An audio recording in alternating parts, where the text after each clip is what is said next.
ಹೊರ ರಾಜ್ಯದಿಂದ ಬ್ಯಾಂಕ್ಗಳಿಗೆ ನೇಮಕವಾಗುವ ನೌಕರರು 3 ತಿಂಗಳಲ್ಲಿ ಕನ್ನಡ ಕಲಿತು ವ್ಯವಹರಿಸಬೇಕು. ಹೊರಗಿನಿಂದ ಬ್ಯಾಂಕ್ಗಳಿಗೆ ನೇಮಕಗೊಳ್ಳುವ ನೌಕರರು 3 ತಿಂಗಳಲ್ಲಿ ಕನ್ನಡ ಕಲಿತು ವ್ಯವಹರಿಸಬೇಕು ಎಂದು ಕನ್ನಡ ಅಭಿವೃದ್ಧಿ ಪ್ರಾಧಿಕಾರದ ಅಧ್ಯಕ್ಷ ಪುರುಷೋತ್ತಮ್ ಬಿಳಿಮಲೆ ಅವರು ಸೂಚಿಸಿದ್ದಾರೆ. ಮೈಸೂರು ಜಿಲ್ಲಾಧಿಕಾರಿ ಕಚೇರಿಯ ಸಭಾಂಗಣದಲ್ಲಿ ಕನ್ನಡ ಅನುಷ್ಠಾನ ಕುರಿತು ಪ್ರಗತಿ ಪರಿಶೀಲನಾ ಸಭೆ ನಡೆಯಿತು.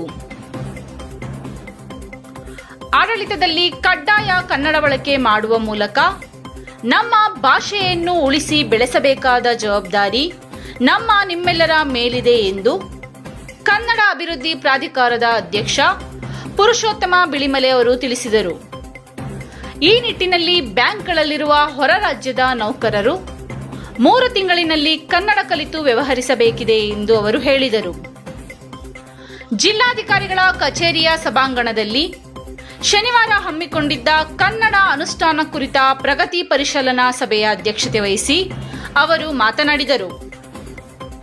ಬ್ಯಾಂಕ್ಗಳಲ್ಲಿ ಅನಕ್ಷರಸ್ಥರು, ವಯಸ್ಸಾದವರು ವ್ಯವಹರಿಸಲು ಬಂದಾಗ ಅವರುಗಳಿಗೆ ಕಷ್ಟವಾಗದಂತೆ ಕನ್ನಡದಲ್ಲಿ ವ್ಯವಹರಿಸಿದರೆ ಸಾರ್ವಜನಿಕರಿಗೂ ಸಹಾಯವಾಗುತ್ತೆ ಎಂದು ಬ್ಯಾಂಕ್ ನೌಕರರು ಕನ್ನಡ ಕಲಿತು ವ್ಯವಹರಿಸಬೇಕು.